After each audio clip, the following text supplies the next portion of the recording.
Трет ден кампања на кандидатите за градоначалници на Скопје. Во очекување со активности на терен да им се придружат преостанатите 6 конкуренти, очекувано вниманието го окупираат главните адути на најголемите политички партии. Претендентот за градски татко од редовите на коалицијата предводена од социјалдемократите Петре Шелегов предпладнево беше во општина Киселавода, откаде што порача дека здравјето на жителите на главниот град е приоритет во неговата програма. Меѓу другото, во нашата програма предвидуваме и тим луѓе кои што перманентно ќе работат на расчистување на дивите депонии, на расчистување на каналите, на расчистување на сметот како што е овој позади мене кој што го гледате, со цел да обезбедиме здрава животна средина за граѓаните.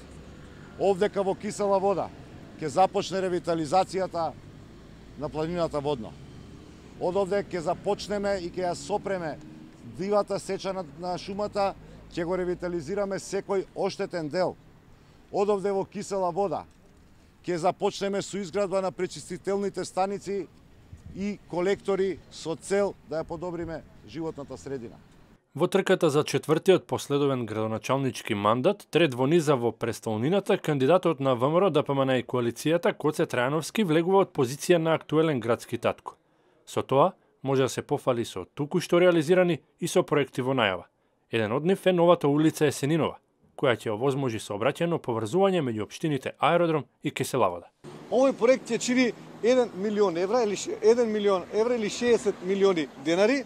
Планираме да се направи во 2019 година и со ова поврзување, ново поврзување меѓу општина Киселавода и општина Аеродром, сметаме дека ќе се намали сообраќајот или сообраќајниот метеж кои што се создаваат пред Тутунски комбинат и пред рампата Киселавода. Со ова сакаме да допринесеме за поголемо поврзување на општините и за растретувањето на сообраќајот во градот Скопје. Иако секојдневно се разминуваат на терен, двајцата главни конкуренти за најпосакуваната градоначалничка фотелја барем засега одолеваат на поканите да седнат еден наспроти друг, за да разменат аргументи и да ги спротистават визиите за иднината на Скопје.